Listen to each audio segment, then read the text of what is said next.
Kita udah nggak bahas ini kan? Di perpan 2 itu kan ini ya. Ini 1, ini perpan 2. Nah,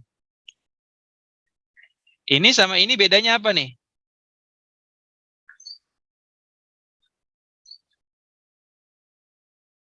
Force and free bedanya apa?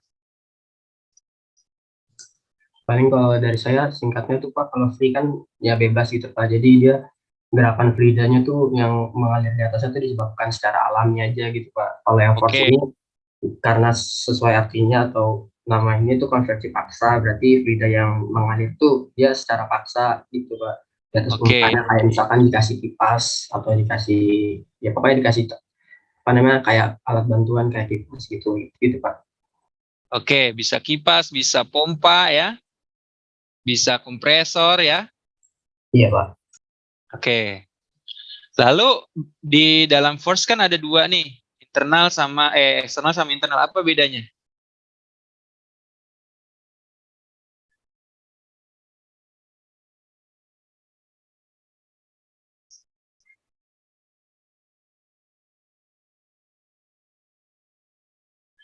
Halo?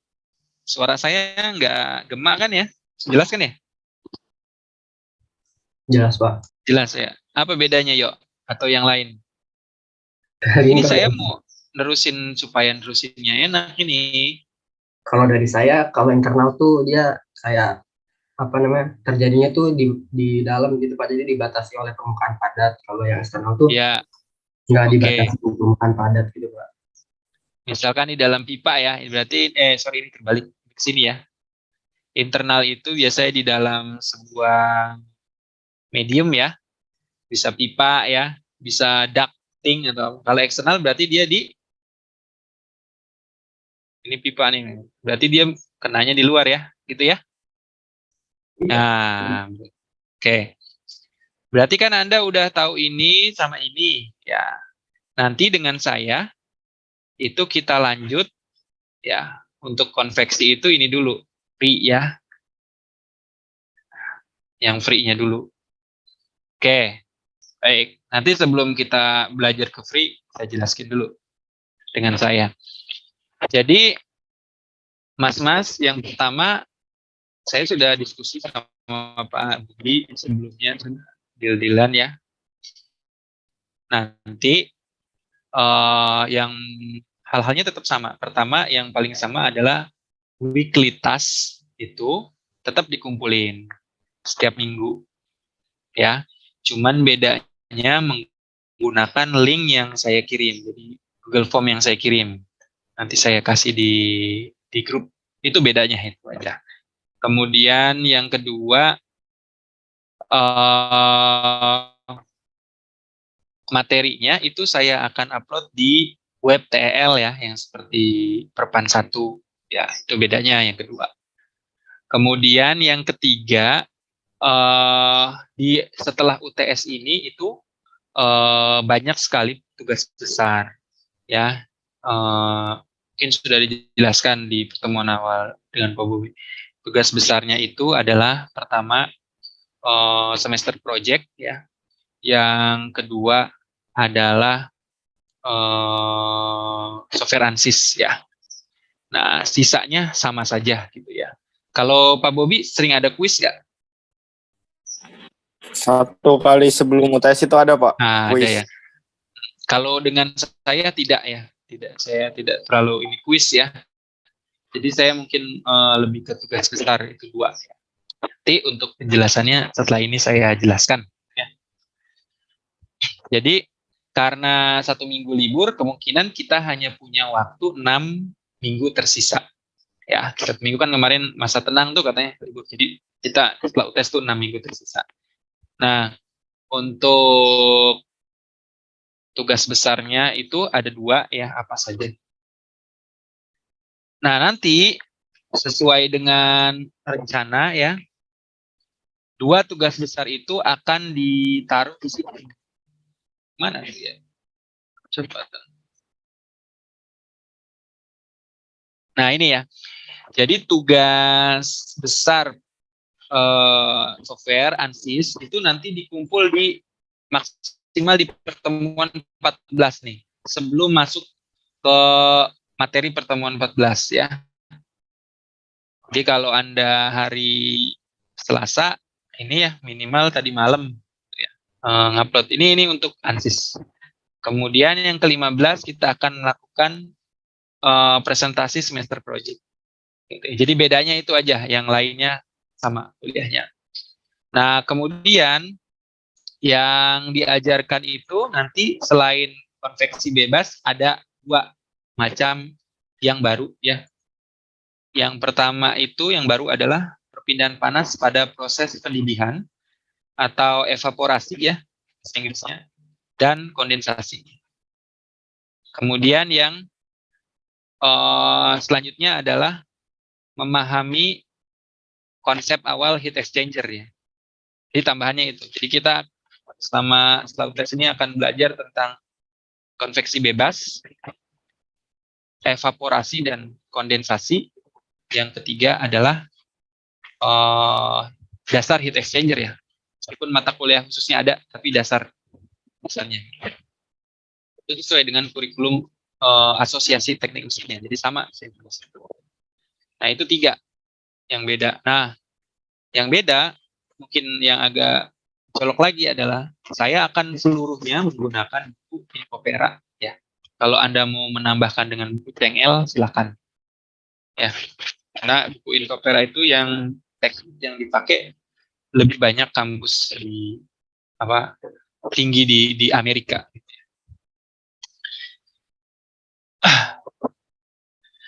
Sampai sini rencana belajar setelah UTS ada pertanyaan?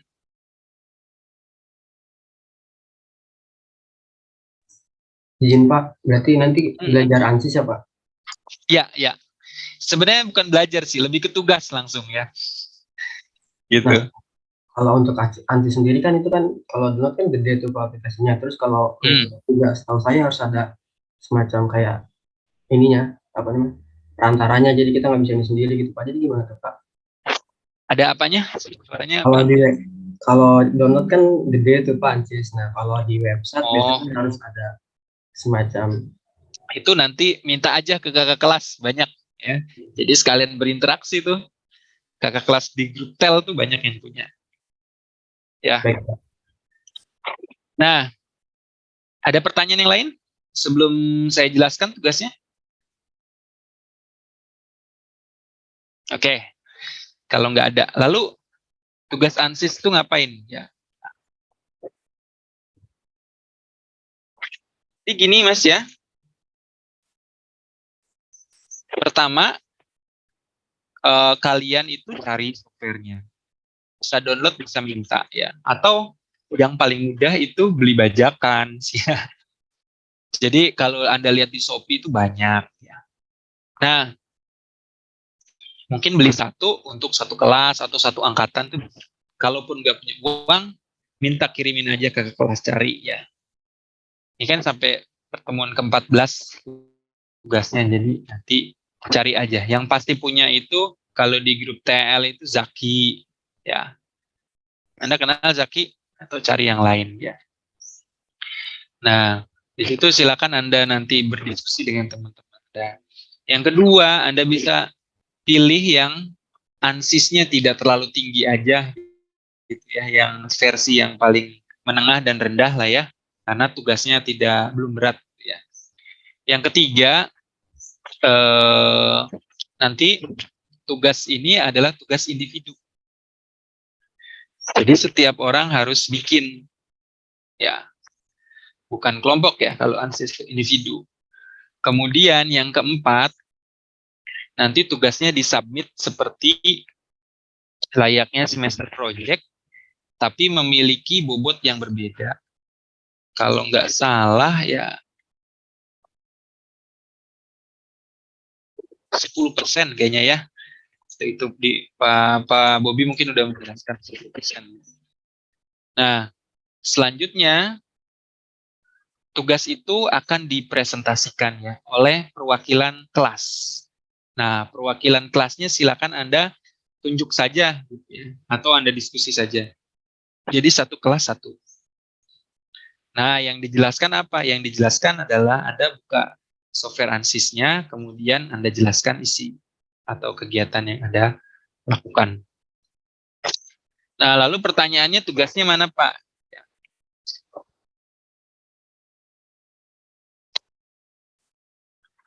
Ini saya nanti kasih ya di grup. Jadi ANSYS Project ini merupakan sebuah simulasi ya yang sangat sederhana gitu ya sebagai pembelajaran Anda mengenal Fluent ya. Nah, di dalam tugas ini nanti ini udah ada langkah-langkahnya Mas, dari langkah 0 sampai 8. Jadi kerjaan Anda itu cukup mengikuti ini aja prosedurnya. Ya. Nah, sebagai contoh misalkan di titik 0 Fluent. Nah, ini sudah ada soalnya misalkan ya. Jadi soalnya itu adalah sebuah pipa yang diberikan pemanas di area heat section ya, heated section ya.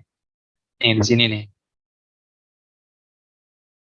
Jadi dia diberikan pemanas di daerah sininya. Nah, jadi yang harus dijelaskan adalah apa yang terjadi di area ini. Ya. Nanti ini langkah-langkahnya sudah ada. Ya. Pokoknya langkah-langkahnya sudah ada, tinggal ikuti saja.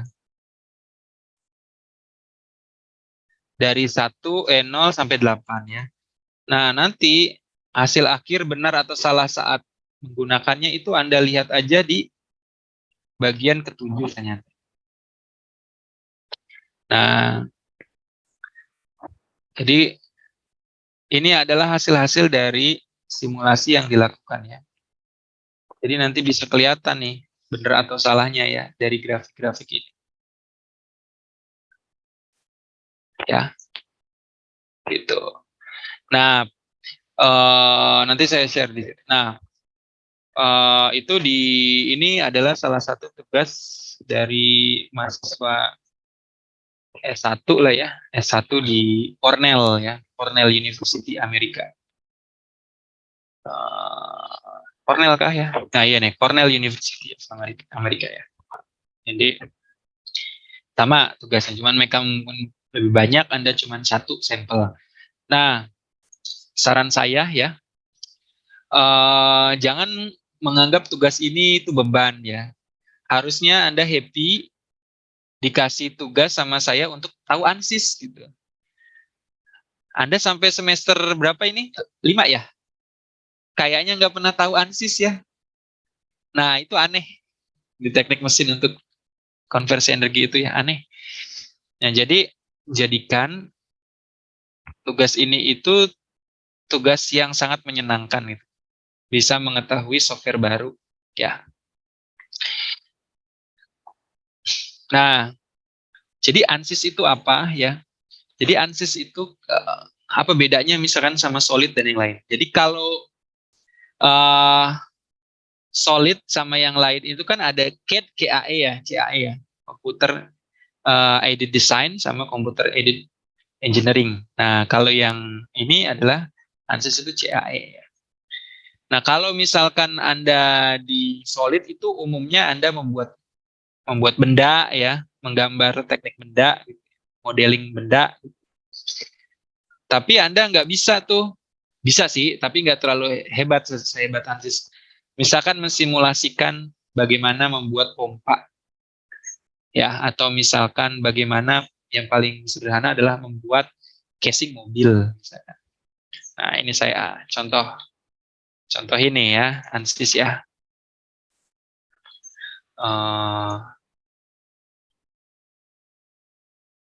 Ya, jadi Anda harusnya happy dikasih tugas ini ya. Jangan cuman sekedar ngumpulin tugas saya, itu mah bukan prioritas utama. Yang penting Anda ngerti. Apa ya, ANSYS project.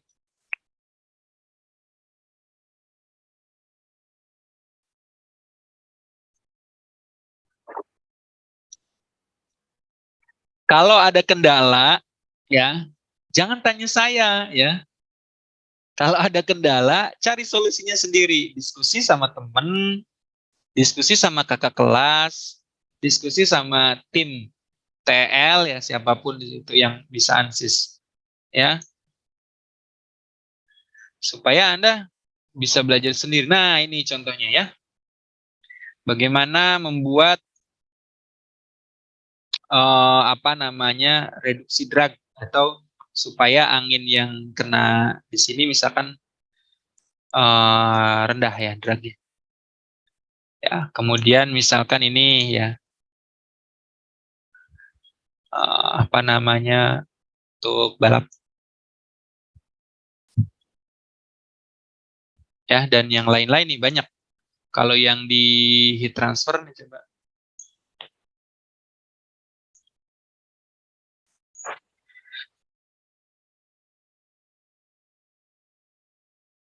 Heat. Nah, misalkan ini, ya, di heat sink, ya.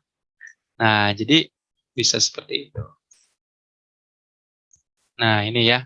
Nah, dengan menggunakan software ini, itu memperingan pekerjaan seorang peneliti. Yang tadinya semuanya harus dieksperimenkan, ya, menjadi cukup hanya disimulasikan dulu untuk mendapatkan jawaban yang lebih cepat, lebih akurat. Sampai sini, Ansis, ada pertanyaan?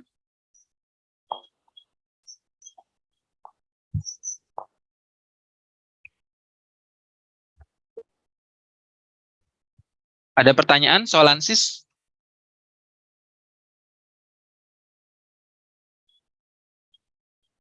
Halo? Gak ada? Belum, Pak. Belum, ya.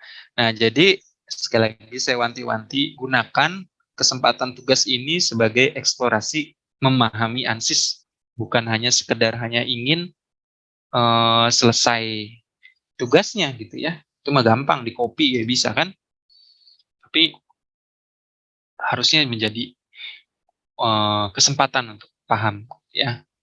Itu tugas besar pertama yang akan dikumpulkan di pertemuan sebelum pertemuan 14 yang nanti saya informasikan lebih lanjut. Kemudian tugas besar yang kedua,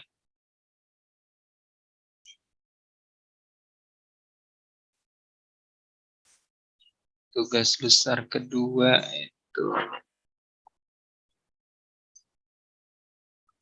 semester proyek, ya.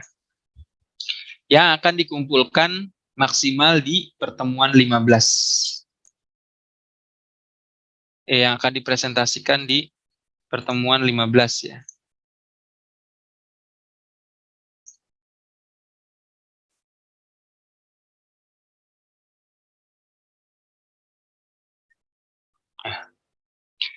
Nah, mungkin Anda kan sudah tahu di semester Perpan 1, ya, semester lalu, ya. Nah, yang membedakan untuk membuat semester project ini hanyalah di fenomenanya, ya, atau alatnya, ya, yaitu mengenai konveksi, ya. Jadi pokoknya yang bahan-bahan di semester Perpan 2, ya. Jadi bisa konveksi, bisa kondensasi, bisa evaporasi, bisa heat exchanger, ya. Boleh dijadikan apa namanya, semester project berkelompok, ya. Kemudian nanti ditulis apa namanya, ada tanya jawab dan itu sama lah seperti depan 1 gitu. Itu tugas keduanya, bedanya, ya. Ada pertanyaan? Nanti judul juga saya akan buat ini apa namanya, Google Form, ya. Nanti siapa yang disetujui, siapa yang belum.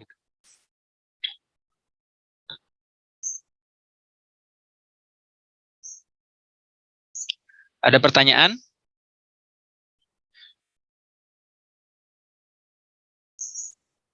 Ini aktif nggak ini? Halo, jangan-jangan saya ngomong sendiri.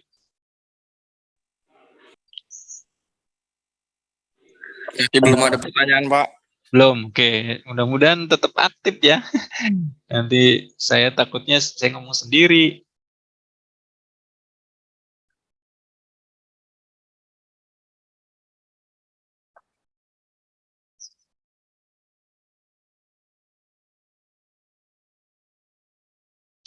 Baik, jangan lupa tugasnya ya. Dimulai disusun dari sekarang, jangan apa namanya.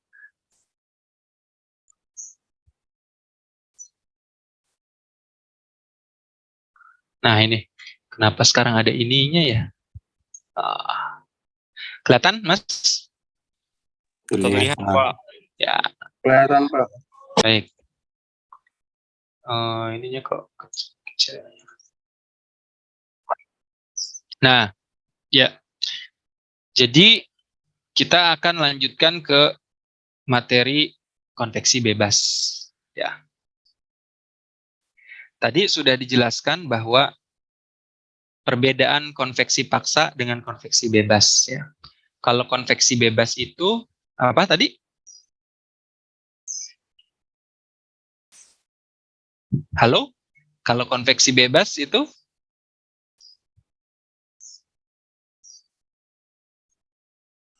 fluida yang mengalir secara alami. Alami. Nah, itu kata-katanya ya.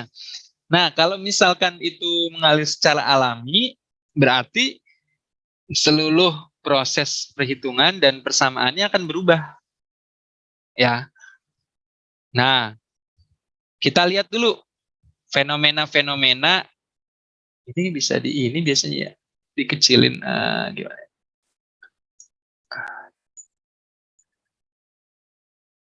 Di full. Ini udah kelihatan cukup bagus nggak? Gini doang ya.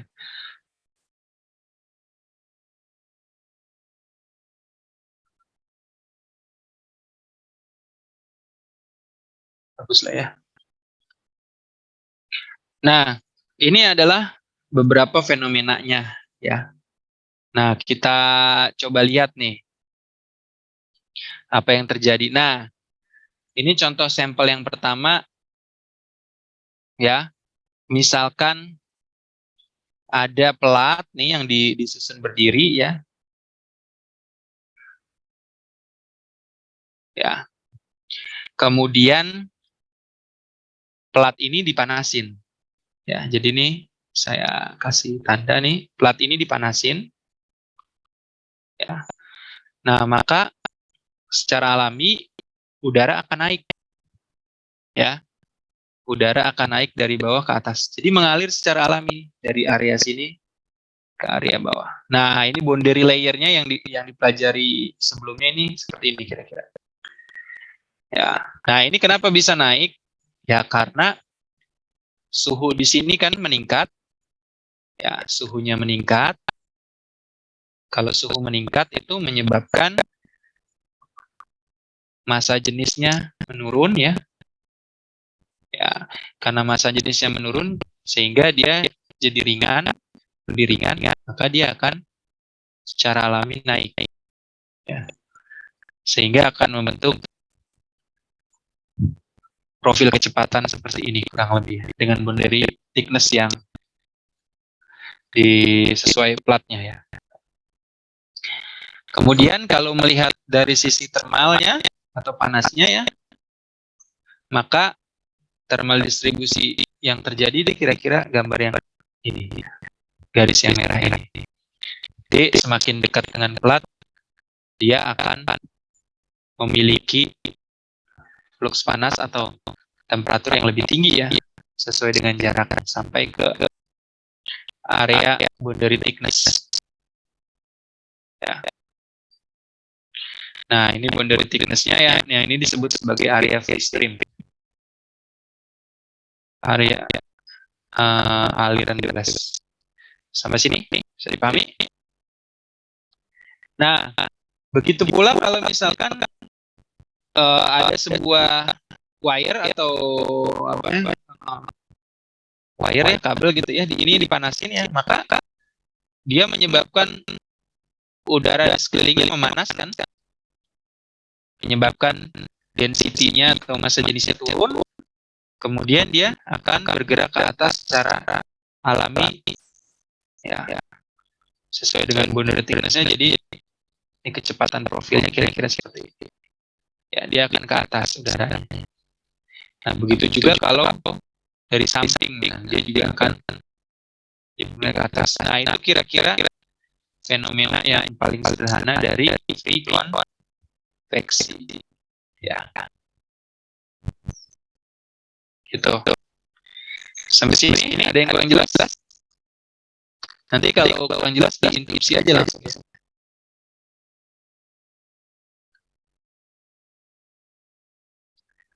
Nah,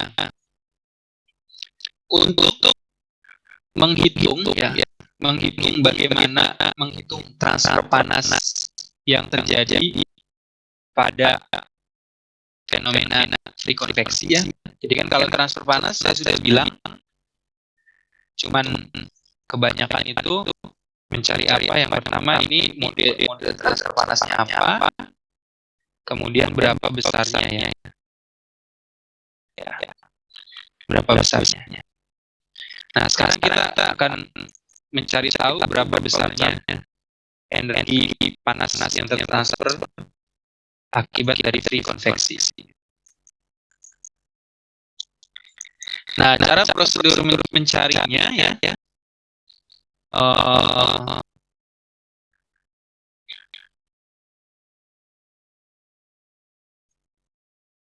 Saya langsung contohkan ke dalam bentuk soalnya ya.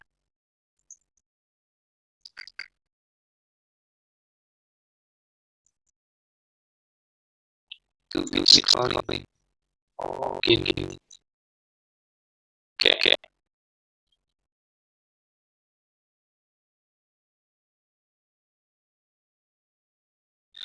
Contohnya adalah ini.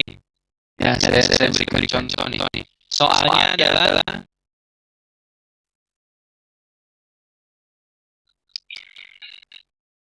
ini ada gelas ya, ada gelas nih. Ya, pintu kaca ya. Ini ada pintu kaca yang saya tarik garis merah ini. Kemudian digunakan untuk mereduksi temperatur panas dari chimney ini itu seperti pemanas rumah tuh. Jadi dia dikasih kaca. Ya. Nah, ini tinggi kacanya itu 0,711 dia bilang ya. Ya. Dan lebarnya berarti ke arah sana ya. Ini kalau tampak sampingnya gini gitu. Ini yang 7 ya biasa. 7,01 tadi. Yang ini lebarnya 1,002 ya. Ditambah samping. Tambah depan ya. Nah, kemudian temperaturnya itu mencapai 232 Celcius. Jadi di permukaannya si gelas ini atau kaca ini itu 232. Ya. Kemudian temperatur udaranya itu 23 ambient air atau temperaturnya 23 Celcius. Ya. Pertanyaannya adalah estimate convection rate from fireplace to the room. Estimasi konveksi panas ya, laju konveksi panas dari fireplace atau pengabdian ini ke ruangan. Ya. Nah, pertanyaannya adalah kasus ini merupakan konveksi apa?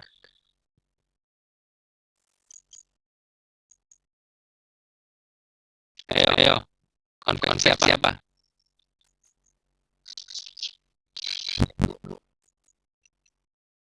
Halo. Bebas bukan, Pak? Ya, pasti bebas ya. Oke. Benar. Lalu pertanyaan berikutnya adalah kenapa Anda yakin ini konveksi bebas? Jadinya secara langsung, Pak. Ya, secara alami, secara langsung. Ya. Semuanya juga langsung. Secara alami. Karena di situ juga ada bantuan fluida dialirkan. Nggak ada kan bantuannya kan ya? Iya, Pak.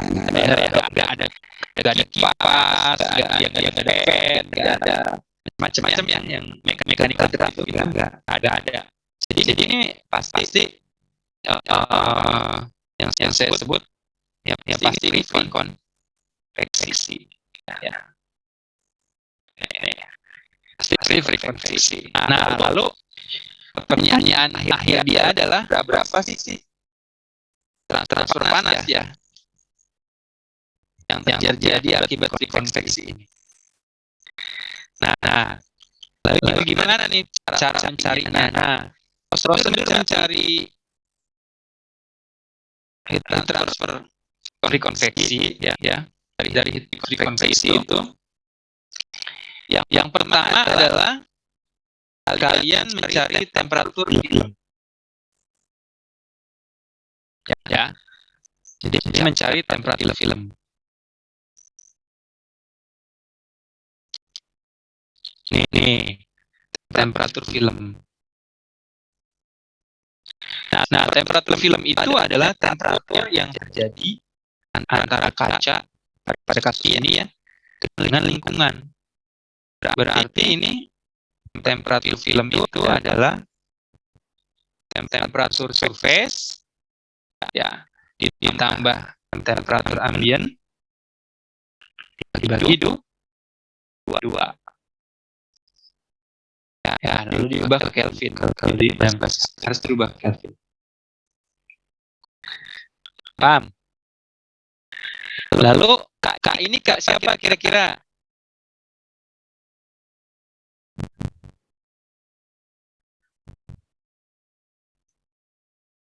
Halo? Ya, Kak siapa?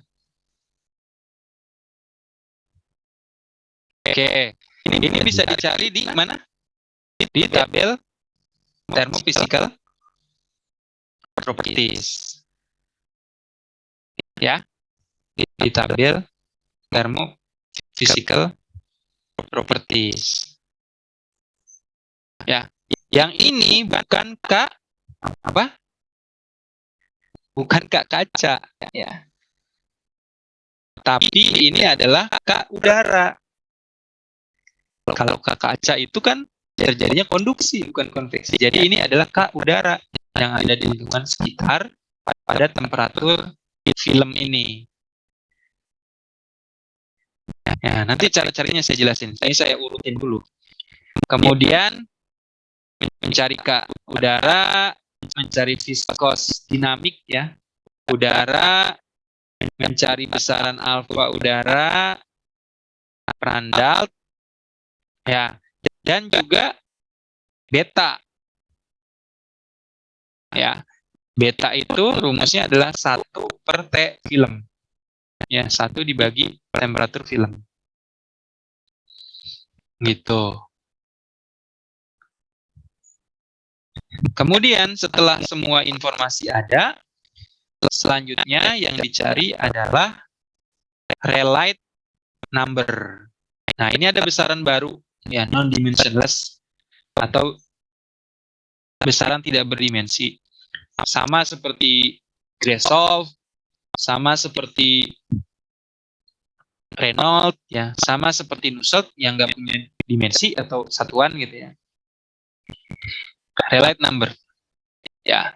Di mana Rayleigh number itu rumusnya adalah G dikali koefisien ekspansi beta ya, dikali temperatur surface diambil temperatur lingkungan dikali karakteristik length panjang ya, angka 3 dibagi alfa dan no ya, viscous dynamic ya. Jadi ini dikalikan menghasilkan Rayleigh segini. Ya. Nah, kemudian Nusselt number-nya gimana rumusnya? Nusselt number itu mengikuti karakteristik dari nilai Rayleigh. Dan Prandtl nih, contohnya adalah di 931. 931. Jadi saya katasin lagi nih. Nah, lihat. Kasus-kasusnya disesuaikan. Vertical plate itu rumusnya yang mana, dengan karakter yang mana, ya, relate-nya di antara berapa dan sebagainya. Jadi kan ada validasinya, ya. Kemudian nanti mencari nilai Nusselt berdasarkan karakteristiknya, ya. Oke. Mencari Nusselt berdasarkan karakteristiknya. Kemudian Nusselt itu dicari koefisien konveksi, ya. Kemudian dicari transfer panas, ya. Di mana transfer panas kan rumusnya adalah, ya, konveksi koefisien rata-rata dibagi luas permukaan dikali temperatur surface diambil temperatur lingkungan, ya. Jadi H-nya udah dapet, A-nya tinggal dihitung, luasnya, temperatur surface-nya ada, temperatur lingkungannya ada. Jadi kita bisa tahu berapa besarnya transfer panas yang terjadi antara kaca fireplace atau pemanas itu ke lingkungan, ke ruangan. Jadi bisa diprediksi panas orang di dalam ruangan itu berapa. Nah, sampai sini ada pertanyaan nggak? Nah, sebelum saya lebih detailkan apa itu relight, apa itu Nusselt atau H dan sebagainya. Ini aja prosedurnya dulu. Nah, jadi kalau misalkan Anda bikin prosedur, ya, tadi untuk menghitung free konveksi itu pertama apa? Mencari apa? Halo? F, Pak. Oke, temperatur film. Ya, di mana temperatur surface ditambah temperatur lingkungan dibagi 2. Nomor 2, setelah mencari itu apa? Mencari properties, thermal physical properties, ya. Jadi mencari propertiesnya.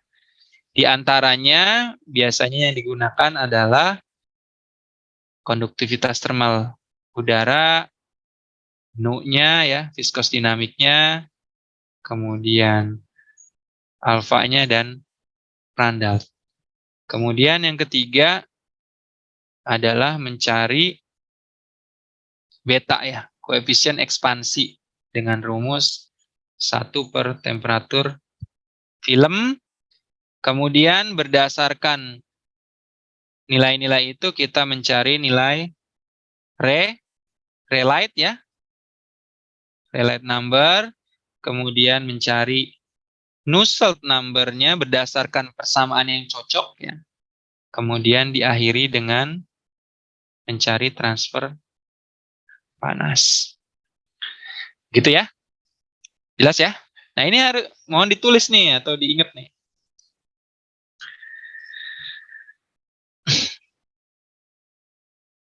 Nah, lalu saya jelaskan lebih detail, ya. Apa itu temperatur film dan sebagainya. Jadi tadi ini saya akan hapus nih, silakan dicatat. Ya. Karena ini menghalangi.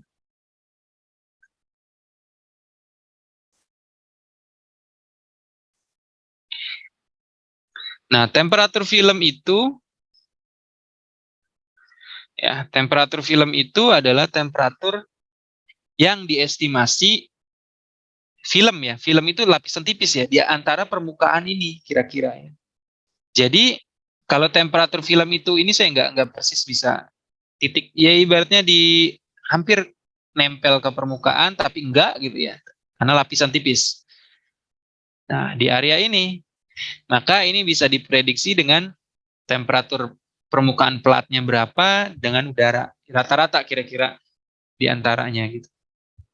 Ya. Kemudian yang selanjutnya adalah besaran tadi ada beta, ya, koefisien ekspansi, ya. Itu kira-kira ekspansi yang terjadi karena temperatur yang tinggi, ya. Lalu di sini ada nilai relight, ya, relight number. yang tadi. Nah, apa itu relate number? Jadi, as in forced convection, transition to turbulent has strong effect on heat transfer. Jadi, pada konveksi paksa, transisi ke turbulen itu memiliki efek yang kuat ya untuk transfer panas. Nah, lalu result of the foregoing section apply only if RA kurang dari sama dengan 1 juta. Jadi kalau di free konveksi itu kita mencari karakteristik apakah ini turbulen, apakah ini laminer, itu kan menggunakan besaran apa? Halo?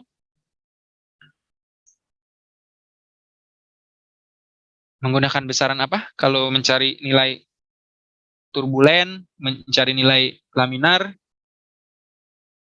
menggunakan besaran apa?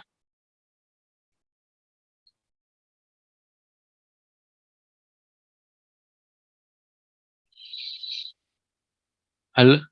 Apa? Ya, Reynolds number ya. Kalau untuk force convection. Nah, tapi kalau untuk menentukan efek terhadap panasnya itu, kalau di free konveksi itu bukan Reynolds, tapi Rayleigh. Ya, bisa dibedain? Rayleigh. Ya, kalau di di force convection itu Reynolds. Ya, jadi Rayleigh. Nah, Rayleigh ini merupakan perkalian antara Grashof number, ini GR ini ya, Grashof number dikali Prandtl. Ya. Nah, Grashof dan Prandtl itu berarti gravitasi dikali koefisien ekspansi dikali temperatur surface dan temperatur lingkungan X pangkat 3 dibagi nu ya, viscous dinamik dikali alfa. Ya. Gitu. Nah, batas transisi itu dinilai 10 pangkat 9. Ya, atau 1 juta ya kalau dipanjangin gitu. Ini kan saintifik. 10 pangkat 9 itu transisi. Nah, transisi itu di daerah sini nih. Di mana terjadi perubahan dari aliran laminer ke turbulen ya. Jadi ini bisa dicek apakah dia termasuk daerah laminer atau turbulen dengan melihat nilai Rayleigh. Jadi ini nilai Rayleigh-nya adalah di atas 1 juta. Sedangkan yang aliran laminer itu Rayleigh di bawah sama dengan 1 juta. Bisa dipahami? Rayleigh? Bisa, Pak. Oke.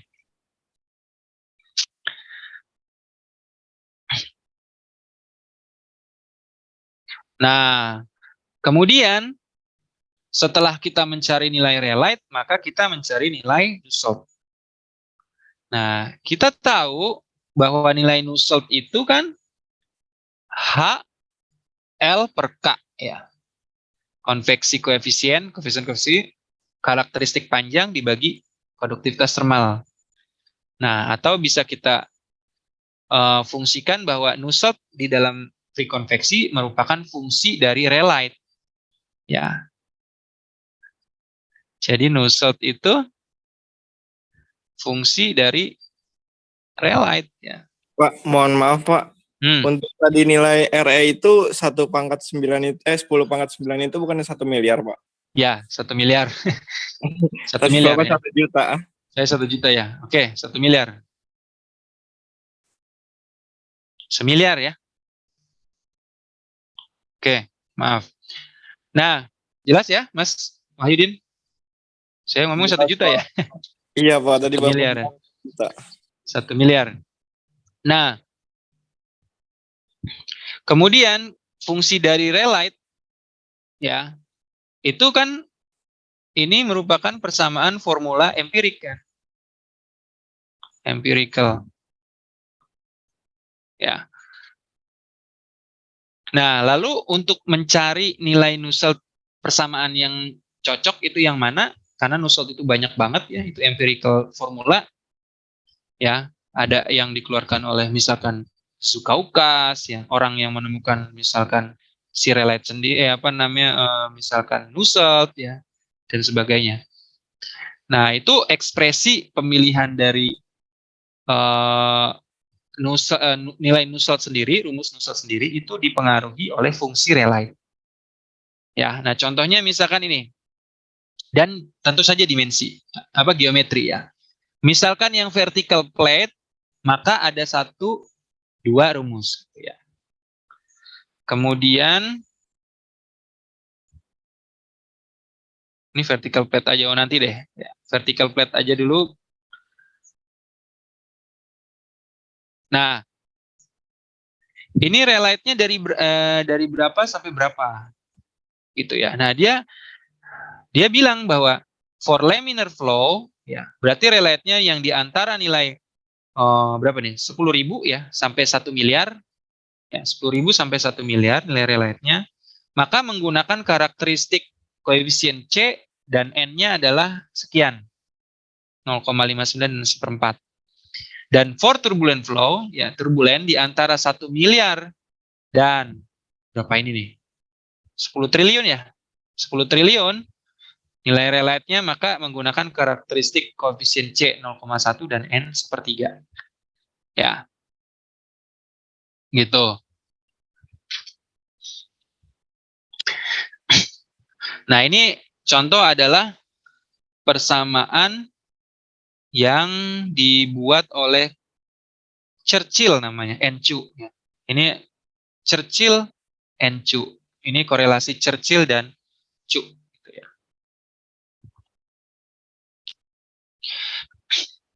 Nah, itu ya. Kemudian, kalau yang ini, untuk persamaan yang relate-nya di bawah 1 miliar, berarti ini laminar ya. Yang ini yang untuk yang turbulent. Oleh karena itu, di dalam contoh yang tadi, dia menggunakan persamaan yang mana nih? Ya, kita lihat. Dia menggunakan equation 3, ini berapa ya? Angka 9. 3, berapa ya? 3, yang ini ya, 329. Jadi, di dalam persamaan ini dia menggunakan persamaan 329. Ya, ini menggunakan persamaan 923, terbalik-balik ya. 26, ya. Nah, kenapa kira-kira menggunakan persamaan ini? Alasannya? Ayo, ada yang tahu?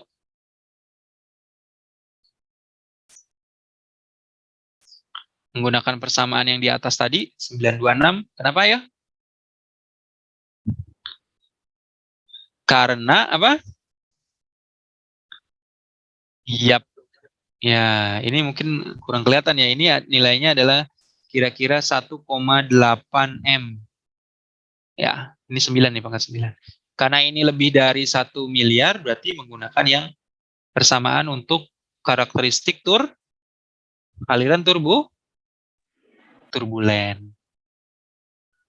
Ya, begitu.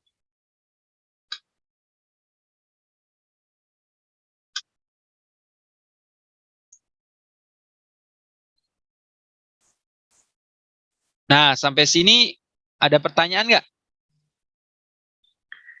Gitu cara mencarinya. Ada pertanyaan nggak?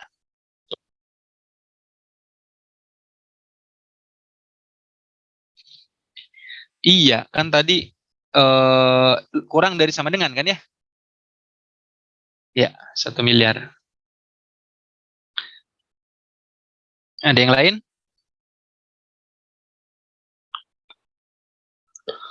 Nanya aja ya. Jangan ini, nanti malah bingung kalau nggak nanya. Nah,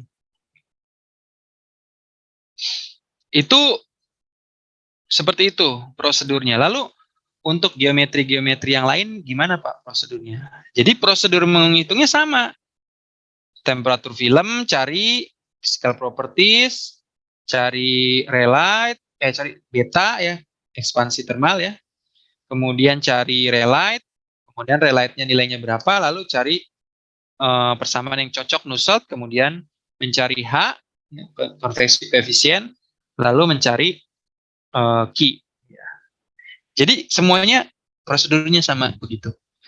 Baik di dalam bentuk geometri seperti apapun, yang penting dalam mode free konveksi. Nah, begitu juga misalkan dengan yang incline atau miring atau horizontal. Ya. Kalau yang ini miring nih, ya. Miring, tapi ingat bedanya apa? Ya. A side view of flow at top at the bottom surface of foot plate. Nah, jadi ini yang area panasnya nih di sini. Ya, sehingga dia ke bawah alirannya. Yang ini area panasnya dimulai dari sini ke atas ya. Kalau yang ini yang horizontal, area panasnya yang di bawah. Ya.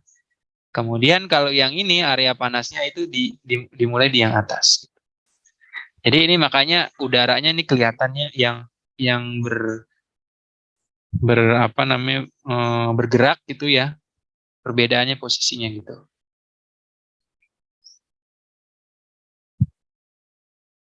Nah, Anda bisa lihat ini ya. Ada yang di ini yang di bawah ya. Udah panas udara dari bawah gitu, terus kemudian ini dari di atas, ini di bawah, ini di atas gitu. Nah, bedanya nih lihatnya. Upper surface of hot plate or lower surface of cold plate. Ya. Jadi harus Anda tentukan dulu nih yang paling cocok yang mana. Dia bilang bagian atas surface itu panas atau bagian bawahnya yang dingin. Itu.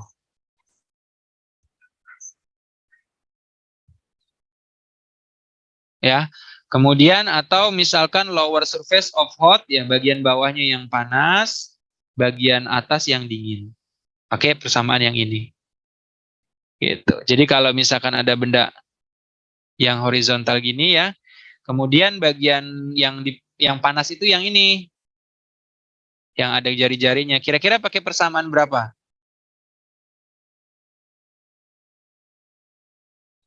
Yang pertama, Pak. Oke, upper surface of hot plate ya, yang atas panas, yang bawah dingin ya. Tapi nanti berarti bisa ini dua-duanya ya. Nah, tapi nanti lihat dari karakteristik relight dan Prandtl. Bisa dipahami? Bisa, Pak. Oke. Dan sebaliknya. Oke. Ini kalau ada pertanyaan langsung disampaikan ya. Enggak bingung.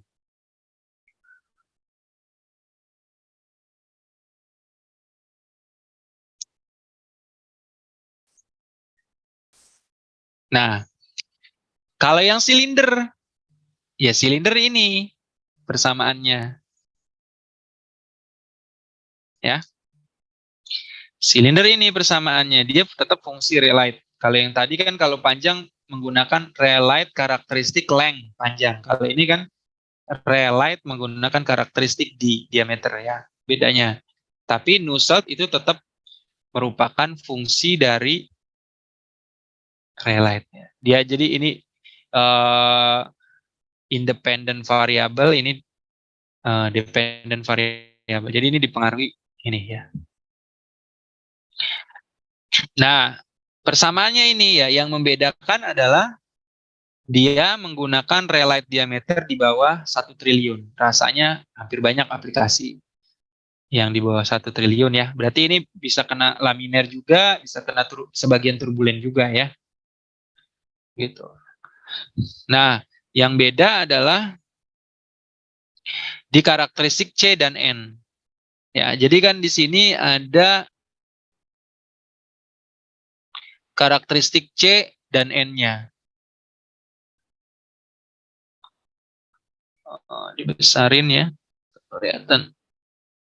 Nah, misalkan ini, Anda mau menggunakan Nusselt yang relight-nya misalkan 1 miliar deh.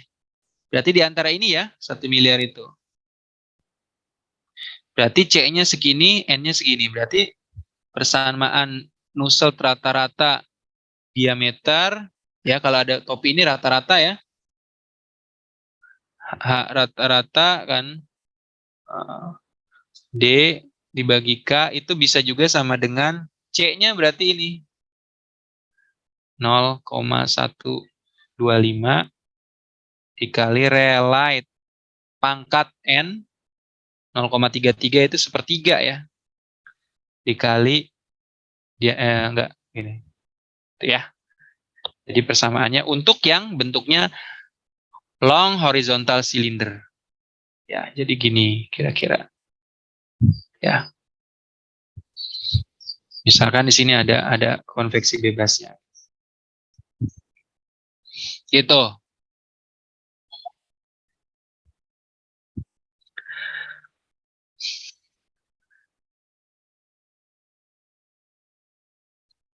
Nah, ya seperti inilah tadi long horizontal cylinder.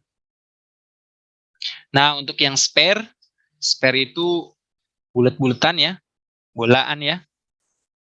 Itu menggunakan persamaan Nusselt yang ini, menggunakan persamaan Crutchfield juga. Jadi Crutchfield juga punya persamaan Nusselt, formula Nusselt banyak, nggak cuma satu tadi. Ini akan valid jika digunakan ya, ini nilai validnya jika digunakan pada kondisi Prandtl di atas sama dengan 0,7 dan relight di bawah 1 triliun. Ya, relight diameter di bawah 1 triliun. Bisa menggunakan ini. Ini luas aplikasinya. Ya, dan persamaan yang lain yang tidak saya sebutkan satu-satu. Jadi bisa Anda lihat di tabelnya. Ya. Sebagai contoh, yang ini vertical plate. Ya. Vertical plate nih. Ya. Yang ini panas, yang ini dingin. Ya, ini kalau yang warna merahnya agak ke apa? Pudar ya. Ini lebih pudar kan? Itu artinya dingin ya. Makanya udaranya turun kan makin berat. Yang ini panas. Kalau kejadiannya platnya panas seperti ini maka akan naik panasnya ya. Kalau misalkan dingin dia akan turun maka bisa menggunakan equation atau persamaan 9.26 untuk mencari nilai Nusselt-nya ya. Gitu. Ya, untuk batasannya dia nggak ada. Pokoknya dia geometrinya kayak gitu, bisa pakai. Ya. Loh. Ya, nggak ada restriction-nya atau validasi rumusnya nggak ada. Kemudian incline. Incline ya, ini yang panas. Ini misalkan plat yang dingin. Kalau plat yang dingin dia udaranya ke bawah kan karena lebih berat massa jenisnya, kalau ini lebih ke atas. Ini bisa mengadaptasi equation 9.26 tapi mengubah G ya, gravitasi menjadi G cos theta ya. Kok gambarnya miring. Ya, ini yang disebut. Nah, ini kalau Anda gambar ini kan, ini platnya. Ya. Kemudian ini grafik y aksisnya ya. Ini tetanya. Itu. Jadi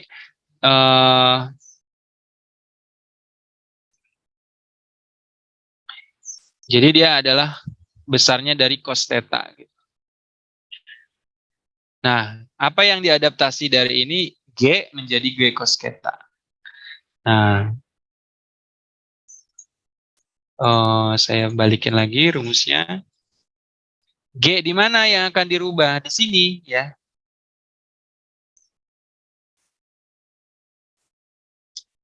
G di sini nih. Kalau miring, nanti dirubah jadi G cos sesuai sudut miringnya. Gitu.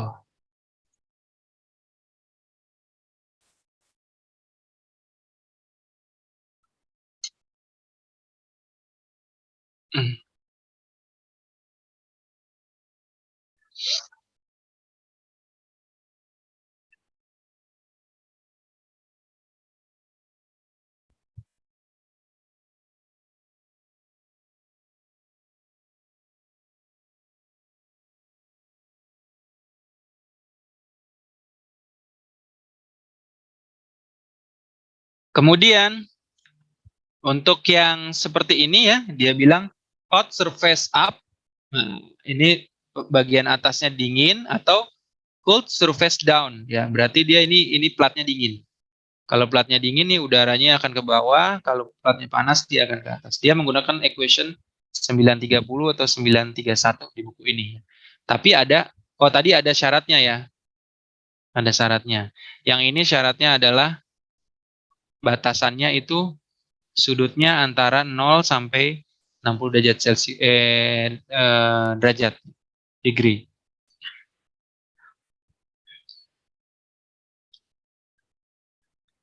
Nah, itu kira-kira yang bisa digunakan dalam persamaan ini. Nah, saya tunjukkan lagi.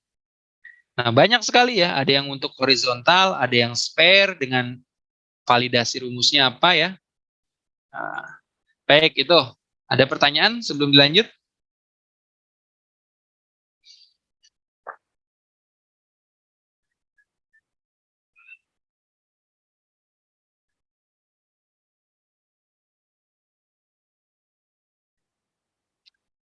Halo?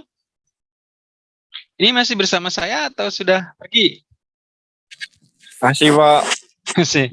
Ada yang ditanya atau cukup jelas? Untuk saat ini masih cukup jelas sih, Pak. Alhamdulillah ya.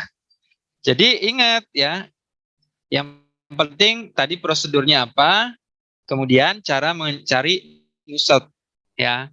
Nusseltnya cocokkan dengan bentuk geometri dan juga restriction-nya atau validasi rumusnya.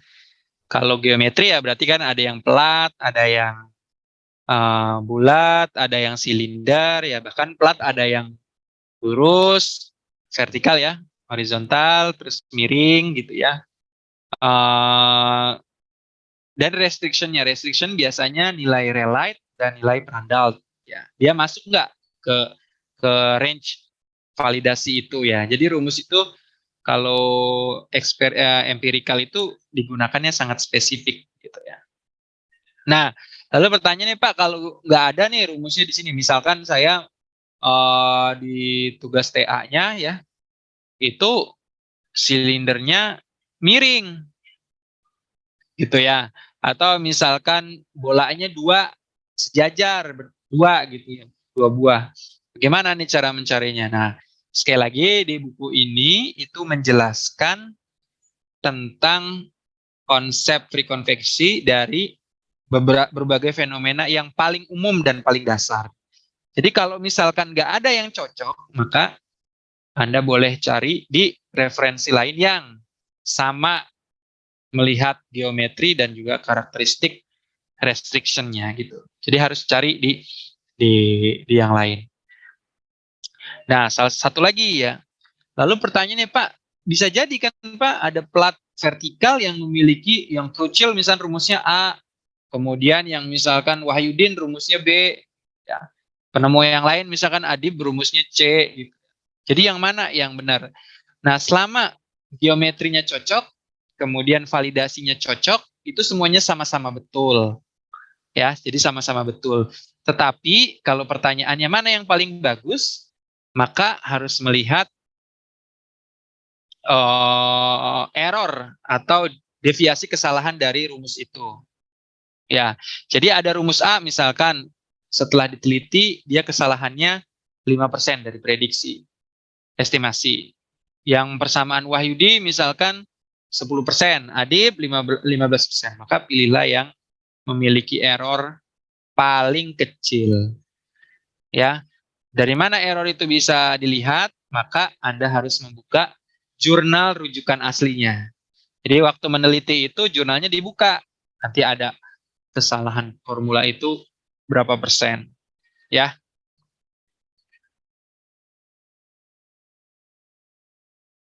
Saya lanjutkan kalau nggak ada.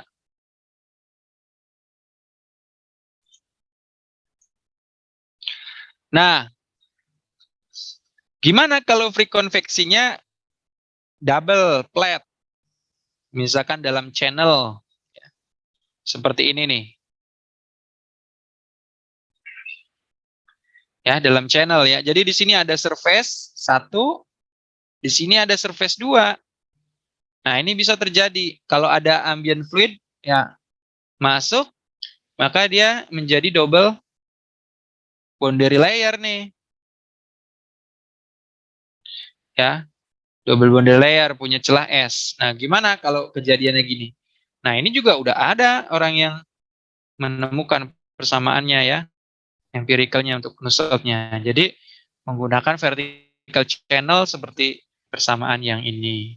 Ya, jadi saya tidak bisa menjelaskan satu persatu persamaannya. Anda juga tidak harus menghafal ya, yang penting adalah skema dari geometri atau kasusnya itu sama ya. Jadi skema kasusnya, geometri kasusnya sama. Kemudian yang kedua melihat besaran restriction atau validasi rumus. Restriction atau validasi rumusnya. Gitu. Itu ya. Jadi nggak bisa dihafal satu-satu. Tidak usah. Karena ini juga berkembang ya dari satu rumus ke rumus yang lain. Begitupun yang lain ya, sama mengadaptasi dengan cara berpikir seperti itu. Baik, itu materi tentang free konveksi. Nah,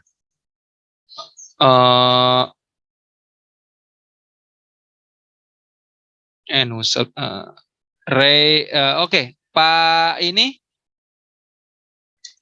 apa namanya, Pak Bobi sudah ngasih tahu belum apa itu definisi Reynolds, definisi Nusselt kayak gitu dikasih nggak? Halo?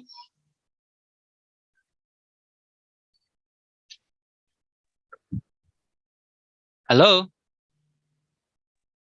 Kasih Pak. Apa itu? Reynolds itu Reynolds itu apa?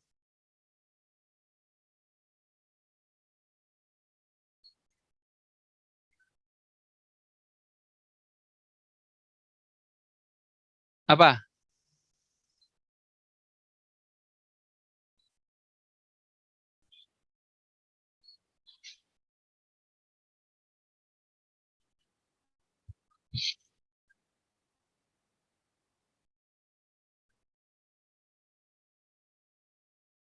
Apa yang udah dikasihnya? Di definisinya. Fluid mekanik.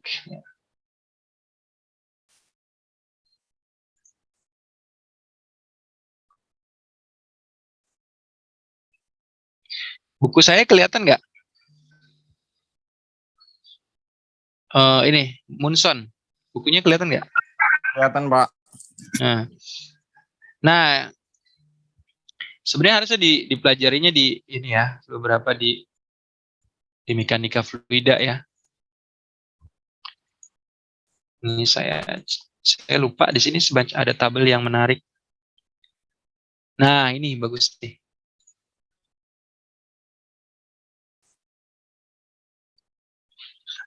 Ada Reynolds nggak ya? Nah, Reynolds. Relight. Ya, relate-nya nggak ada ya.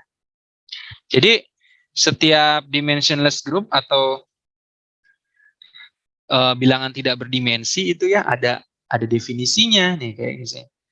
Dimensionless group namanya misal Reynolds. Ini penemunya kan Freud, Euler, Cauchy, Mach, Strouhal ya, Weber itu ada ada definisinya. Yang paling terkenal yang kita gunakan adalah Reynolds. Berarti dia adalah perbandingan antara inertia force dengan viscous force. Ya. Generally of importance in all type of. Jadi dia adalah perbandingan antara inertia force dan viscous force. Jadi semakin besar nilai Reynolds, maka inertia force-nya itu dominan terhadap viscous force. Viscous force itu kan gaya yang menahan untuk mengalir kan, sedangkan inersia ada gaya yang bertujuan untuk mengalirkan ya. Jadi kalau nilai Reynolds-nya tinggi, maka keteraliran sebuah fluida itu tinggi. Nah ini ada ininya apa namanya? Ada definisinya ya. Jadi nggak cuman sekedar nilai, cuman ini relate-nya ada di sini.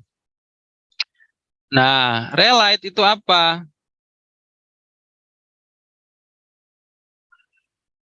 Nih ya. Relate itu perbandingan antara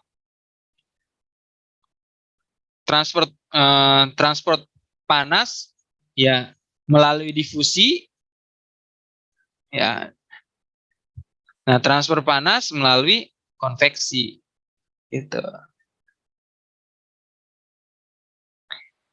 Ya, jadi ada definisinya. Jadi relate number itu juga punya definisi seperti tadi. Jadi itu tidak hanya berdasarkan besaran. Jadi relate number itu for a fluid is dimensionless number ya. Angka yang tidak berdimensi yang berkaitan dengan buoyancy driven flow. Jadi aliran mengalirkan aliran yang didorong oleh buoyancy. Buoyancy itu aliran alami ya. Kalau misalkan di air kan kamu buoyancy ngambang itu kan alami gitu. Jadi misalkan udaranya ke atas itu secara alami ya.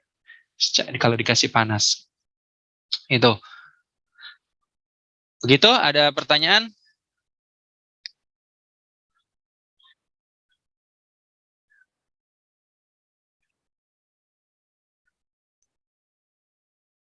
Cukup?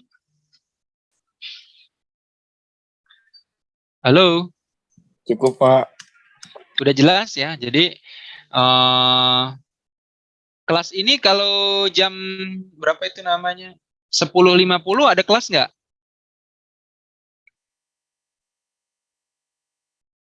Halo? Paling Hari ini. Kalau ada 10.50 ada. ada pengecoran. Kalau Selasa jam 9 sorry. Senin jam 9 Ada MKE, Pak. ada semua ya. Oke. Baik, Alternatif kalau kemarin. Alternatifnya kalau emang mau digabung semua kayak kemarin, Pak. Yang maghrib. Iya, kayak perpan 1. Pada ngantuk kayaknya, kasihan. Iya, pada Nilainya jadi jelek-jelek ya. Coba saya lihat dulu nilainya yang kemarin. Ini kelas A-nya berpindah nggak? Hampir semuanya di kelas apa tetap. Coba saya pengen lihat. Saya lupa. Ini semester 5 kan? Nah, siap-siap TA. Saya biasanya rekrut itu semester 6, semester 5. Ini kelas